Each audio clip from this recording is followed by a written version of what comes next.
नमस्कार, मैं हूं आदित्य। इंडिया.com में आपका स्वागत है। साथियों, सोना का जो दाम है वो लगातार बढ़ता जा रहा है।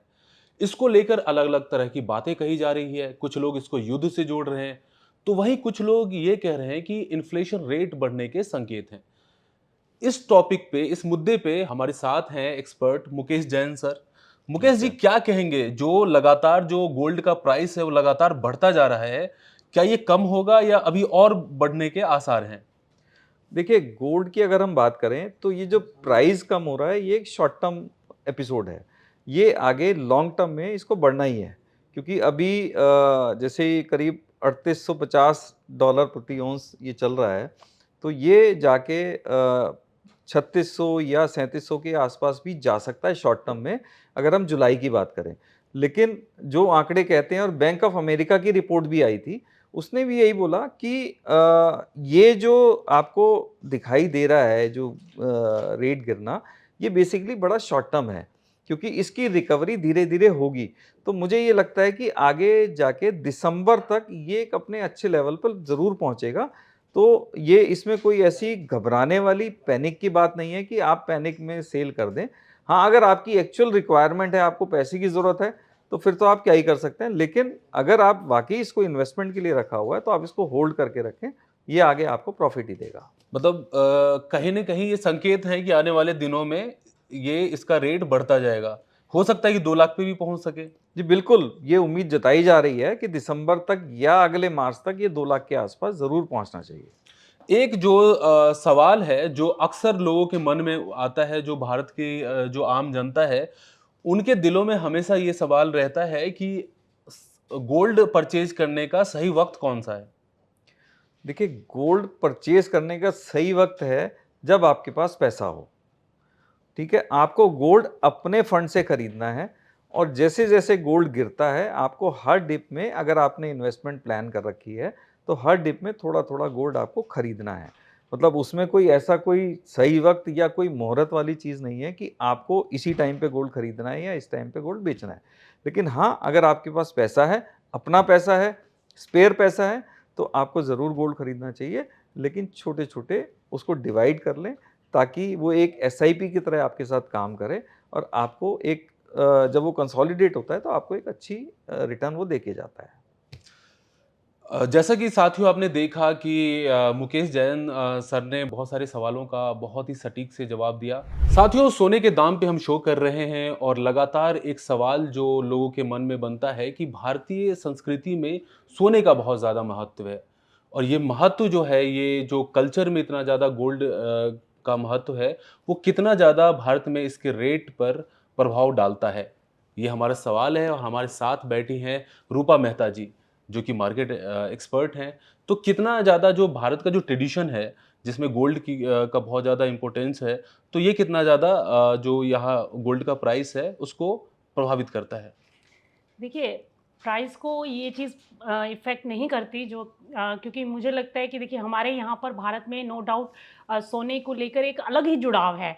हमारा अलग से एक ट्रेडिशन है, और जब भी कोई त्योहार हो, कोई भी खुशी का मौका हो, हम गोल्ड की तरफ अट्रैक्ट होते हैं, हम भारतीय स्पेशली। और जब हम भारतीय एक बार गोल्ड खरीद लेते हैं, तो मुझे नहीं लगता जब तक कोई बहुत बड़ी कोई मुसीबत ना हो, हम उस गोल्ड को बाहर निकालें। वो हमारी सेविंग में कंटिन्यूएशन में जुड़ता ही चला जाता है। और जहाँ तक प्राइस की बात है, गोल्ड का जो प्राइस है वो इस चीज़ से कोरिलेट नहीं करता है। गोल्ड के प्राइसेस के ऊपर बहुत सारे ऐसे फैक्टर्स हैं जो इफ़ेक्ट डालते हैं, जिसकी वजह से प्राइसेस में मूवमेंट देखने को मिलता है। अभी आप देखेंगे, हाल फिलहाल में हमने सोने में एक अच्छी रैली आते हुए देखी, उसके बाद से वापस मार्केट करेक्ट हुए। तो ये सारा जो सिनेरियो बना, ये ज़्यादातर जहाँ तक आप देखेंगे तो ये यूएस की मार्केट जो है, इसको बहुत ज़्यादा वो ऑपरेट कर रहा है इस समय पर। क्योंकि जो जियोपॉलिटिकल टेंशन्स अभी क्रिएट हुए और जिस तरीके से डॉलर में स्ट्रेंथ आई, ट्रंप अपने डॉलर को नई ऊंचाइयों पर ले जाने की पूरी कोशिश में है, और हमारा रुपया जो है वो लगातार गिरता जा रहा है। तो ये सारे फैक्टर्स हैं जिसकी वजह से, और इन्फ्लेशन आप देखिए, यूएस में इन्फ्लेशन कंटिन्यूएशन में इंक्रीज हो रही है। तो ये सारे फैक्टर्स जो हैं वो गोल्ड के प्राइसेस के ऊपर इम्पैक्ट डालते हैं। अच्छा, अच्छा, एक चीज़ है जो कि मैं जानना चाहूँगा आपसे कि जो गोल्ड है और कहा जाता है कि जब गोल्ड का प्राइस बहुत ज़्यादा बढ़ता है, तो डॉलर का प्राइस कम होता है। इस बात में कितनी सच्चाई है? देखिए, ये ऐसा बिल्कुल होता है कि जब जब, क्योंकि उसमें क्या, आप ये समझिए कि इन्वेस्टर जो है इन्वेस्ट कहाँ करता है, क्योंकि इन्वेस्टर को जहाँ पर रिटर्न मिलेगा, गोल्ड एक ऐसी चीज़ है जिसके ऊपर आपको इंटरेस्ट नहीं मिलता है, लेकिन आप अगर अदर बॉन्ड्स में या आप ईटीएफ उसमें यील्ड्स, बॉन्ड यील्ड्स में इन्वेस्ट करते हैं या आप डॉलर में किसी भी करेंसी में इन्वेस्ट करते हैं, तो वहाँ पर आपको इंटरेस्ट मिलता है। तो निवेशक का क्या जो आउटलुक रहता है कि जहाँ पर, अगर देखिए अभी फेड ने अगर इंटरेस्ट रेट बढ़ा दिए वहाँ पर यूएस में, जिस तरीके की अभी खबरें निकल कर आ रही हैं कि आगे आने वाले टाइम में इंटरेस्ट जो फेड है वो इंटरेस्ट रेट बढ़ा सकता है, तो इसका मतलब ये होगा कि डॉलर में स्ट्रेंथ आएगी। तो जो इन्वेस्टर है वो गोल्ड से पैसा निकाल कर डॉलर में मूव करेंगे अपना फंड, ताकि उनको वहां से इंटरेस्ट की इनकम हो। और अगर वहां पर इंटरेस्ट रेट गिर जाते हैं तो आप देखेंगे गोल्ड के अंदर एक तरफ से पैनिक बाइंग आ जाएगी। तो इस तरीके से इन्वेस्टर जो है वो प्रॉफिट चाहता है और वो ये देखता है कि कहाँ पर मुझे ज़्यादा प्रॉफिट मिलेगा। और गोल्ड हमेशा से हमने देखा है कि एक सेफ हेवन डिमांड के रूप में ज़रूर उभरा है, लेकिन उसमें एज ऑफ नाउ इंटरेस्ट से कोई इनकम नहीं आती है। तो इसलिए आप देखते हो कि जब डॉलर स्ट्रेंथ लेता है तो गोल्ड में वीकनेस आती है, जब डॉलर वीक होता है तो गोल्ड जो है ऊपर चला जाता है। मैम आपसे एक सवाल है, कल मैंने एक खबर पढ़ी थी कि भारतीय जो हैं वो अपने घरों का जो सोना है वो पिछले अगर पूरे भारतीयों को मिला दे तो इस साल 50 टन सोना उन्होंने बेचा है, जो कि रिपोर्ट में कहा गया है कि जो पिछले सालों से ये 43% ज़्यादा है। तो ये ट्रेंड किधर इशारा कर रहा है? देखिए, आप भारत की बात करें कि भारत में लोगों ने गोल्ड बेचा है। अगर भारत में लोगों ने गोल्ड बेचा है, वो किसी न किसी पर्पस की वजह से बेचा होगा। और जहाँ तक हमारे प्रधानमंत्री नरेंद्र मोदी जी ने अपील की थी कि आप गोल्ड मत खरीदिए, उसके बाद जो है गोल्ड जो है वो रिसाइकिल में आया है। जिन लोगों के पास पुराना गोल्ड रखा हुआ था उन्होंने उसको बाहर निकाला है और उसको रिसाइकिल में यूज़ किया है। और जहाँ तक गोल्ड बेचने की बात है, आप देखिए काफ़ी कंट्रीज जो है इस समय पर गोल्ड बेचती हुई नजर आई जब प्राइसेस काफ़ी ऊपर थे। रशिया में गोल्ड बेचा गया अपने आप को सेव करने के लिए, अपने जो लॉसेस है और लॉसेस को रिकवर करने के लिए। दूसरी तरफ आप चाइना की तरफ देखिए जो सबसे बड़ा कंज्यूमर है और प्रोड्यूसर है, तो चाइना क्या कर रहा है इस समय पर, आप देखेंगे पिछले 3 महीने से लगातार चाइना की बाइंग बढ़ी है और 150 टन ऑन एन एवरेज हर मंथ उसने खरीदा वो है। रिजर्व करके रख हाँ, रहा है। रिजर्व कर रहा है और 163 टन उसने मई में तो खरीदा क्या है। ये उसके पीछे कहीं ये तो दिमाग नहीं है कि डॉलर को कमजोर करना है? बिल्कुल, इसके साथ आपको अलाइड में 2 चीज़ें और बताऊँगी। आप चाइना की जो गोल्ड की बात है उसके इंपोर्ट्स कंटिन्यूएशन में बढ़ रहे हैं और चाइना का जो बैंक है वो लोगों को कह रहा है कि आप बंद कर दीजिए, आप ट्रेडिंग बंद कर दीजिए गोल्ड की। ये सिचुएशन है क्योंकि वो वोलेटिलिटी बहुत ज़्यादा है, लेकिन वहाँ के लोग बाइंग कर रहे हैं। वहाँ का सेंट्रल बैंक पिछले 1.5 साल से 19 महीने से लगातार बाइंग कर रहा है और उसके ऊपरी स्तरों पर उसकी बाइंग पहुंच चुकी है। इसी के साथ साथ आप देखेंगे अभी आज मैंने एक रिपोर्ट पढ़ी, एसबीआई की एक रिपोर्ट आई है जिसमें ये कहा गया है कि फेड जो है, आपको पहले इंडिकेशन मिल जाता है, फेड पहले बता देते हैं कि 6 महीने में उनका रुख क्या रहने वाला है, इंटरेस्ट रेट बढ़ेंगे या नहीं बढ़ेंगे। लेकिन जो अब नए फेड के गवर्नर आए हैं उनका पॉइंट ऑफ व्यू बिल्कुल डिफरेंट है। वो ये चाहते हैं कि हम पहले किसी को भी कुछ नहीं बताएंगे कि आगे हम क्या करने वाले हैं। वो सिर्फ एक इशारा देंगे किसके ऊपर, कि हमारी जो ये अगर ये बात है, इस आर्थिक जो भी उनका इकोनॉमिक कैलेंडर होगा उसमें जो भी डेटा रिलीज होना होगा उसके ऊपर वो आपको सिर्फ एक इशारा देंगे मात्र, जिसमें मार्केट को खुद प्रिडिक्ट करना होगा कि मार्केट किस तरीके से रिएक्ट करता है। वो ये सीधा सीधा संकेत नहीं देंगे कि फेड दिसंबर में इंटरेस्ट रेट बढ़ाएगा या जनवरी में बढ़ाएगा। इस तरीके के कुछ भी इंडिकेशन अब नहीं आएंगे मार्केट में।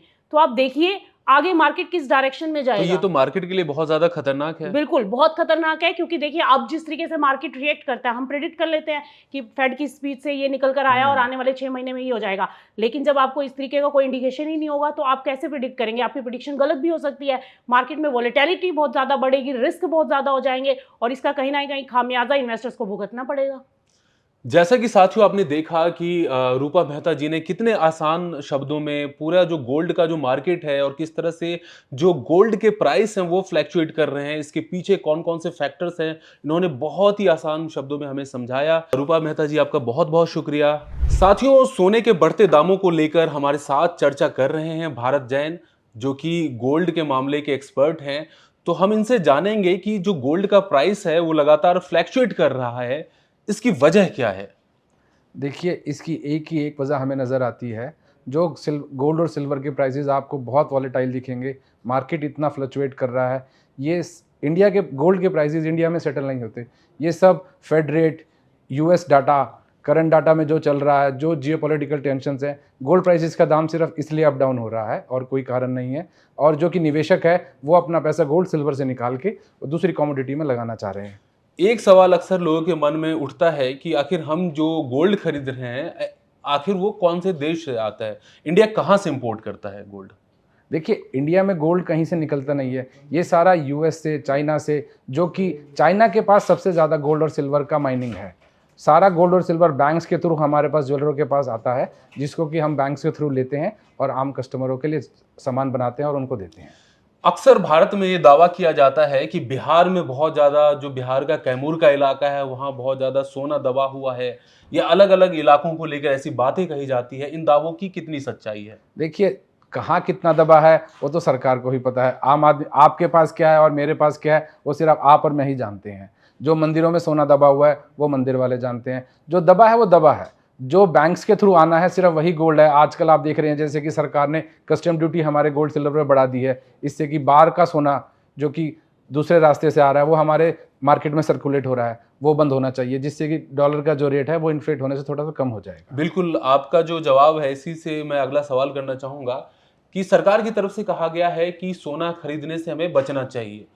इसके पीछे की वजह क्या है? देखिए, जो हम, जैसा कि आपने मेरे से पहला सवाल पूछा कि सारा सोना और चांदी हम बाहर से निर्यात कर रहे हैं, जिससे कि हमारा बहुत सारा डॉलर यहाँ से बाहर जाता है, जिससे कि डॉलर के ऊपर प्रेशर बनता है और हमारा इन्फ्लेशन इंक्रीज हो जाता है। मोदी जी ने हमें से ये रिक्वेस्ट की थी भारतवर्ष से कि कृपया आप कुछ टाइम के लिए सोने चांदी को थोड़ा कम खरीदें या ज़रूरत अनुसार खरीदें।